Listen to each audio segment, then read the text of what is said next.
ঘৰে ঘৰে ঘূৰিছো হুঁচৰি গাই হুঁচৰি গাওঁতে ৰাতিপুৱা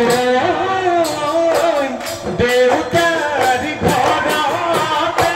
গুটি ধানৰ ভঁৰালটি অলাহি হাবি ধানেৰে ভৰা শুনাতে শুৱাগা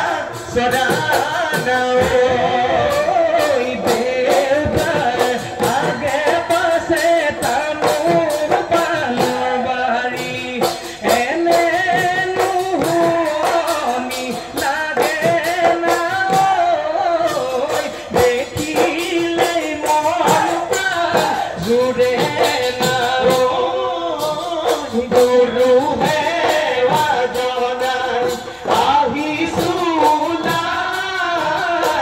বছৰৰ ৰঙালী বিহুতি পায়